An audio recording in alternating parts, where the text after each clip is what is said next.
Olá, tudo bem? Sejam bem-vindos a mais uma continuação da nossa discussão e dos nossos apontamentos, né? Eu sugiro que você vá fazendo suas anotações e o tema da nossa aula de hoje, né, é a hidrografia do Brasil, né, e a distribuição da água no planeta Terra. Mas verifiquem que eu estou hoje, olha a camisa aí bem sugestiva para o nosso tema de hoje. Sem água, sem vida. Então, se você não tem água, né, é difícil viver. Nosso organismo, mais de 70% do nosso corpo é composto por líquido. Antes de continuar, quero deixar uma palavra, né, uma frase de Mahatma Gandhi que eu achei interessante. Você nunca sabe que resultados virão da sua ação. Mas, se você não fizer nada, não existirão resultados, né? Fique com essa palavra para você refletir aí, que a gente às vezes não sabe, né, o que estamos fazendo, se o que estamos fazendo vai gerar algum resultado, se o que estamos fazendo de positivo, né, que tipo de resultado vai gerar. Mas se eu não fizer nada, não vai gerar resultado nenhum. Então eu fico com a esperança de que gere resultados positivos. Então aproveite bem o conhecimento que você está tendo neste momento, ok? Queridos, a abordagem de hoje sendo a hidrografia no Brasil, a gente vai falar um pouquinho sobre os principais aquíferos, né, a distribuição de água no planeta, no Brasil inclusive, né, as regiões mais estressantes, e eu já queria que você pesquisasse aí sobre o que é o estresse hídrico, ok? Uma pesquisa aí, uma tarefa semanal. O que é, né, o conceito de estresse hídrico? Gente, eu dou uma pista que lá em 2014, 15, a região sudeste sofreu com esse estresse aqui, né? E pesquise aí e coloque aí no caderno. O que é o estresse hídrico, ok? Queridos, desde o surgimento da Terra, a água se tornou um elemento essencial e indispensável para a manutenção da vida no planeta. A proporção desse elemento em nosso planeta gira em torno de 75%, ou seja, a Terra possui 2/3 de água e o restante de terras emersas. Entretanto, a distribuição de água no nosso planeta é bastante desigual, né? Por que é bastante desigual? Né? Porque há uma grande discussão hoje sobre a manutenção e o uso da água em favor dos seres humanos, né? Atualmente, queridos, 97,5% desses 75% de água, 97,5% é água salgada. Sobra apenas, para 100%, sobra apenas 2,5%. E você sabe como é que está distribuído esses 2,5%? Anote aí. Então, 97,5% dos 75% que o nosso planeta, né, dispõe de recurso hídrico. Então, olha lá, tá vendo o globo aqui? Esse globo terrestre, nosso planeta, 75% do planeta é água. Apenas 25% são de terras emersas, ou seja, onde a gente mora, onde a gente constrói continentes. Então, apenas 25% são terras emersas, 75% é água. E desses 75%, 97,5% é água salgada. Apenas 2,5% é água doce. E essa água doce ela está irregularmente distribuída, né? Aí eu quero que você anote aí também. 97,5% água salgada, 2,5% água doce. E dentro desses 2,5% de água doce, 69% dessa água doce, né, desses 2,5%, 69% ela está compreendida em geleiras e em coberturas de neve permanente. Né? Aquela neve que nunca derrete, está aí. 69%. Hein? Os outros 30%, então 69% mais 30%, né? 30% está compreendido em água doce subterrânea, principalmente, né, nos aquíferos, que são reservatórios de água subterrânea, ok? E a gente vai ver que no Brasil tem os dois principais maiores, né, do planeta. 0,3% dessa água doce está compreendida em rios e lagos. E 0,9% em outros meios, né? Inclusive na atmosfera terrestre. Queridos, depois dessa grandiosidade de números, 75% do nosso planeta é água, 25% terras imersas. Dentro desses 75%, 97,5% é água salgada e apenas 2,5% água doce. Dentro de 2,5%, né, 69%, né, estão congeladas nas calotas polares. 30% estão em reservatórios subterrâneos, beleza?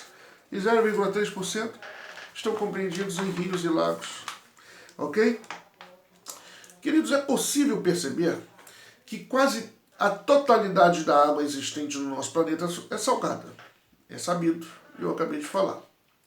Representando cerca de 97,5% desse total. E que apenas 2,5% dessa água, né, de toda a água do planeta, 2,5% apenas é água doce. E desses 2,5% de água doce da Terra, apenas 0,3% estão nos rios ou lagos. Né? Estes dados apresentados, queridos, eles nos faz refletir sobre a disponibilidade de água doce no planeta, que ocorre de modo desigual. Né? No nosso país, no Brasil, a lei, você pode até pesquisar se tiver uma curiosidade maior, a Lei 9.433, de 8 de janeiro de 1997, ela institui regras para o uso da água no país e determina que a água é um recurso natural limitado, ok? Limitado, dotado de valor econômico. Neste sentido, a água, que é um bem necessário à vida, deveria ser distribuída para todos de igual modo, mas tem sido transformado nos últimos tempos em recurso econômico, sendo atribuído a ela um valor de troca. Né? Você paga na sua conta d'água, e aqui no estado do Rio de Janeiro nós temos a SEDAI, que faz o tratamento de água, né? A estação de tratamento de água, o Itaguandu, ele faz, né, um dos melhores tratamentos de água no planeta. Inclusive é uma estação grandiosa, se você tiver a oportunidade de um dia conhecer. Quando você recebe a conta da sua água, você vai verificar que 50% que você paga é a água que entra na sua residência, água limpa e tratada. Você vai pagar os outros 50% é da água que sai, é do esgoto que tem que ser tratado para ser jogado novamente nos corpos hídricos. Então você paga 50%, 50% da conta é de água limpa e 50% da conta é de água suja, é o que entra e que sai. Porventura, se você tiver aí condições de fazer uma estação de tratamento de água no seu condomínio, né? Eu não digo na casa porque a estação de tratamento é muito custosa, mas no seu condomínio, se você tiver a oportunidade, né, de dar essa sugestão, a conta d'água deveria tecnicamente ser reduzida em 50%, né? Porque você só vai pagar os metros cúbicos que você utilizou na entrada, porque na saída ela está saindo tratada, né? Fazendo um bem danado para o meio ambiente. Queridos, é válido ressaltar, né, que o ciclo hidrológico, mas antes, deixa eu dar um dado aqui, um dado da ONU, que é a Organização das Nações Unidas. A ONU, né, na América Latina, ela afirma que cerca de 36 milhões de pessoas não possuem acesso à água de boa qualidade. Caramba, 36 milhões de pessoas na América Latina. Hein? E, queridos, sobre as águas continentais. As águas continentais, elas são importantes para toda a biosfera terrestre, pois sem ela não haverá vida na Terra. Para entendermos, né, como funciona, né, esse mecanismo e como se formam as águas continentais, é necessário observar o ciclo hidrológico da água. Ciclo hidrológico da água. E o que seria isso? Ciclo hidrológico da água. Ciclo, né? O que é algo ciclo? É algo cíclico. É algo que está sempre sendo renovado no nosso planeta. Então, é possível, é válido ressaltar que para que o ciclo hidrológico, né? O que é o ciclo hidrológico? É o ciclo que a água passa na atmosfera, né? Ela evapora, condensa, precipita, evapora, condensa, precipita. Então, é válido ressaltar que para que o ciclo hidrológico ocorra completamente no nosso planeta, né? Para que ele ocorra completamente, né, no seu trajeto, no seu mecanismo cíclico, é preciso ocorrer os seguintes processos. Anote aí, né? Para que o ciclo hidrológico ocorra completamente, é preciso observar, é preciso ocorrer, né, os seguintes processos. 2 pontos. Coloque aí. O primeiro processo é o de evaporação. A água está ali conservada, está em seu reservatório, né? Pode ser no rio, nos lagos, nos mares, oceanos. Então, a água vai evaporar, primeiramente, né? O processo de evapotranspiração. Depois, existe o processo de condensação. Depois, um processo de precipitação, que nada mais é do que o processo de chuva, né? Pode ser através da chuva, pode ser através das neves, do granizo, mas mais comumente na nossa região a precipitação irá ocorrer na forma de chuva. Então, evaporação, condensação, precipitação e o escoamento da água, né, retornando ao reservatório para que novamente ocorra o processo de evaporação, condensação, precipitação, escoamento. Queridos, as águas continentais, elas formam os rios que surgem em nascentes através do gelo no alto de uma montanha ou nos chamados olhos d'água, né? E os rios, eles podem ser classificados em 3 categorias. Eu gostaria que você anotasse aí. Os rios, eles podem ser classificados em 3 categorias. Em rios intermitentes ou temporários, coloque aí, rios intermitentes ou temporários, rios perenes e rios efêmeros, ok? Os rios intermitentes ou temporários, queridos, eles são os rios que ocorrem em apenas um período do ano, ou seja, eles secam nas épocas, né, de vazante, que é quando existem as estiagens, né, quando cessa o período de chuva. Quando entra o período de cheia, os rios intermitentes ou temporários, ele volta ao seu curso normal, ok? É importante ressaltar que aqueles rios que congelam durante uma parte do ano, deixando de apresentar seu curso natural, também são classificados como temporários, hein? Uma curiosidade, né? E isso acontece muito nos extremos, né? Na Rússia acontece muito, entendeu? Os rios perenes, queridos, coloque aí também. Os rios perenes, eles são assim denominados porque eles apresentam seu curso durante todo o ano.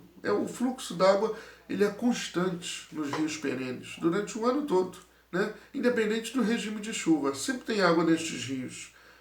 Ou seja, mesmo em períodos de seca ou vazantes, estes rios, denominados perenes, eles manterão seu curso, porém com redução do volume no período de estiagem. Vai reduzir o volume, mas não vai secar totalmente, né? E os rios efêmeros, queridos? Coloque aí. Os rios efêmeros caracterizados por se manifestarem somente em ocasiões de grandes chuvas, onde em algumas situações eles podem levar diversos anos para se manifestar, ok? Isso, né, está dentro das águas continentais, ok? Os rios, os lagos estão dentro da categoria das águas continentais. As águas oceânicas, queridos, assim como as águas continentais, sem as águas oceânicas não haveria vida em nosso planeta. As águas oceânicas, elas são importantes, pois ajudam a regular as temperaturas da Terra, sabia? Além disso, os oceanos também regulam as correntes de ar do planeta e abrigam uma imensa quantidade de animais e organismos vivos, inclusive os corais, né? Podemos definir os oceanos como grande extensão de água salgada que se limitam aos continentes, né? Como é que é a definição de oceanos? Grande extensão de água salgada que se limita aos continentes. E os oceanos, eles são divididos, os oceanos estão divididos da seguinte maneira. Você sabe quantos e quais são os oceanos que limitam-se com todos os continentes da Terra? Nós temos 6 continentes e temos 5 oceanos, né? Nós temos aí, ó, os oceanos, temos os oceanos, o Oceano Atlântico, 1, Oceano Pacífico, 2, Oceano Índico, 3, Oceano Glacial Ártico, 4, e o Oceano Glacial Antártico, 5. Então temos 6 continentes, 5 oceanos, ok? Anotaram aí os tipos de oceanos, os denominados oceanos que nós temos no nosso planeta? Muito importante, hein? É necessário não confundir oceanos com mares, né? Os mares, queridos, eles são porções menores de água salgada que podem ser encontrados junto aos oceanos, né? Os mares, eles podem ser classificados, né? Os oceanos, você colocou aí como é que se define oceanos, né? Oceano são grandes extensões de água salgada que se limitam com os continentes. Os mares são porções menores de água salgada que podem ser encontrados junto aos oceanos. E os mares têm uma classificação. Os mares podem ser classificados em mar aberto, em mar continental e em mar fechado. Como é que são os mares abertos, né? O mar aberto, eles são aqueles que são encontrados junto às regiões costeiras, apresentando uma ampla comunicação com os oceanos, né? Então, isso, mar aberto. Mar aberto são aqueles encontrados junto às regiões costeiras, apresentando ampla comunicação com os oceanos. E os mares continentais? Os mares continentais, eles são aqueles que se encontram no interior dos continentes, mantendo uma comunicação com os oceanos através de pequenas aberturas denominadas de estreitos ou canais, ok? E os mares fechados? Os mares fechados, eles são aqueles que não possuem nenhuma comunicação com os oceanos ou com outros mares. Por encontrarem-se completamente isolados dos oceanos, são bastante influenciados pelas características das áreas continentais onde se encontram. Ok, queridos? Então,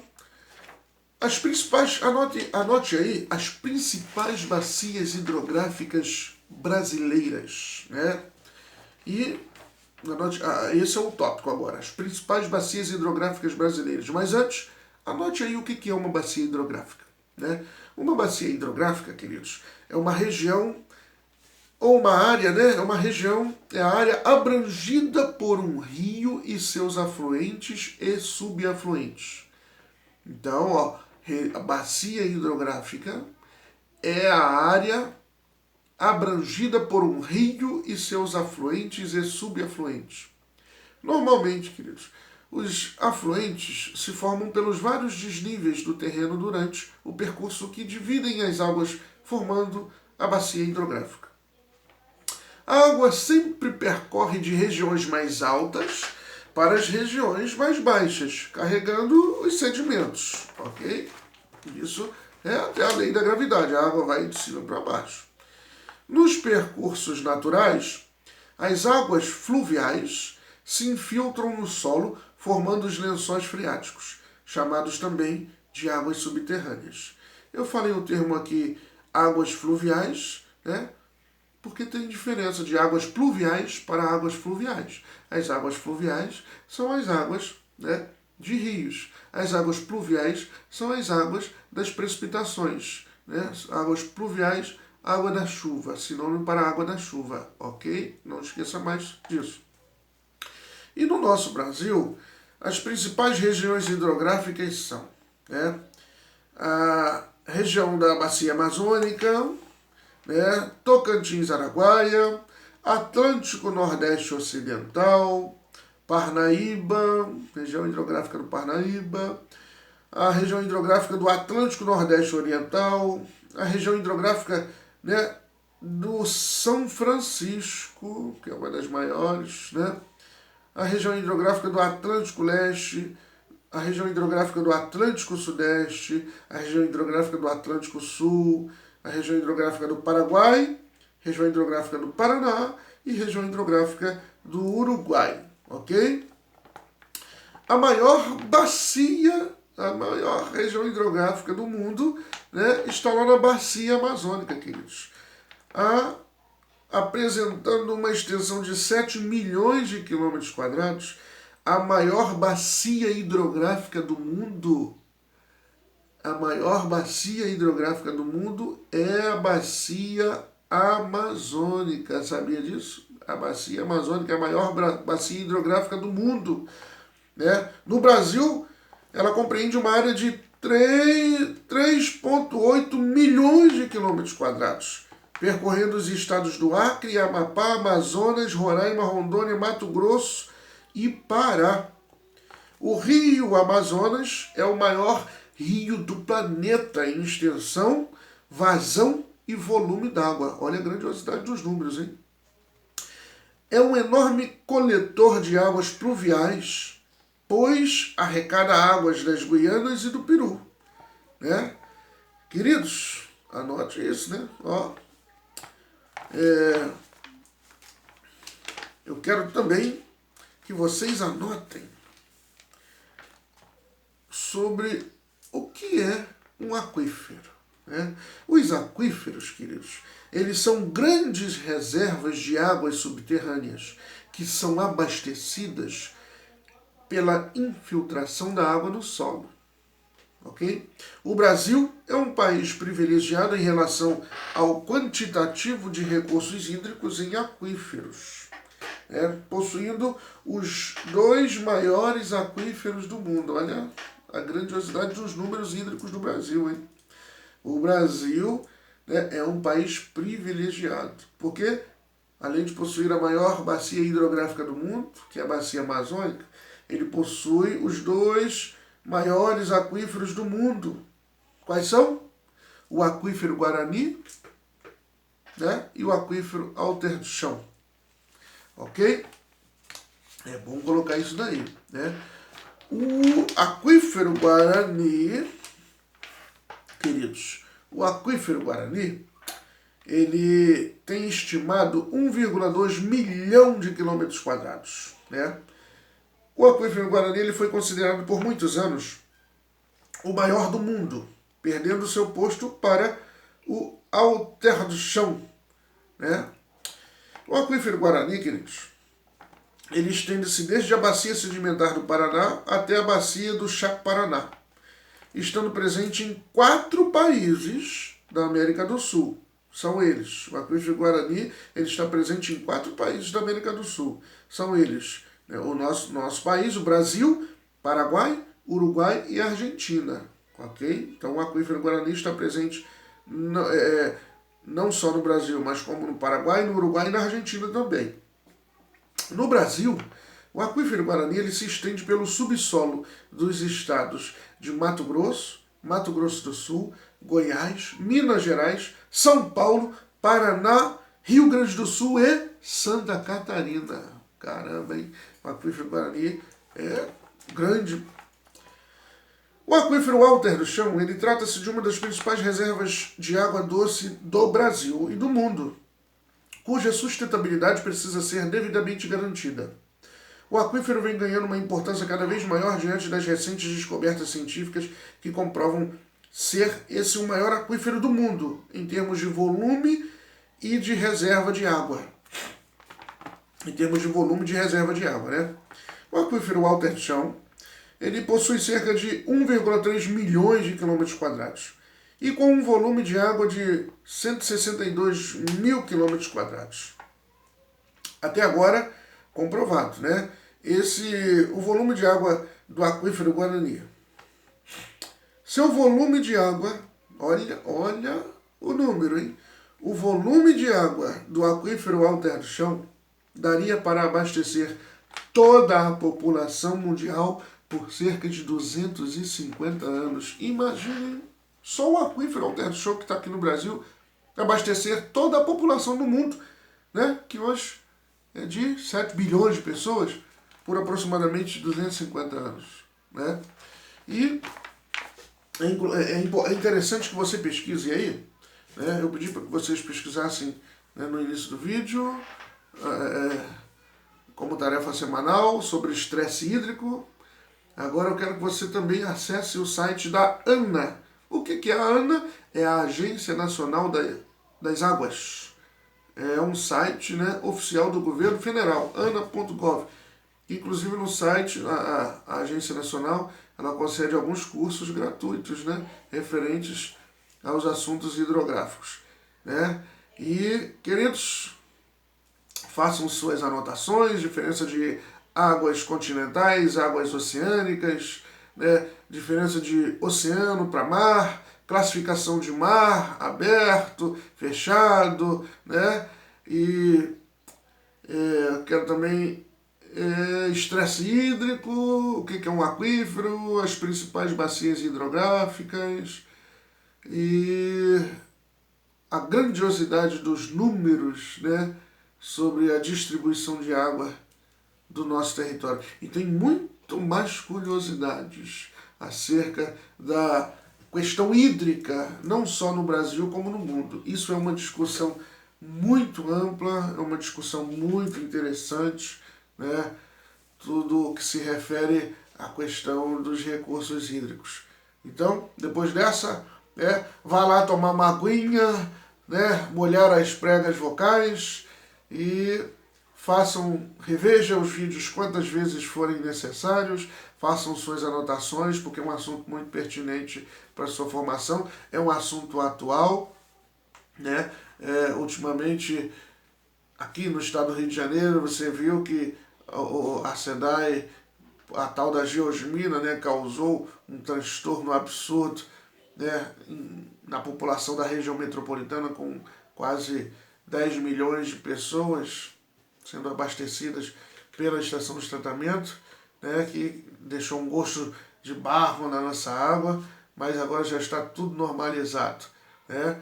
E se você quiser também busque, né, uma visita técnica, um agendamento, né, ou com a sua turma, ou você aluno, com seu responsável, com algum grupo, que é interessante conhecer a estação de tratamento de água. Ok, queridos? Um abraço, bom estudo e aproveite. E lembre-se, como o Mahatma Gandhi falou, né?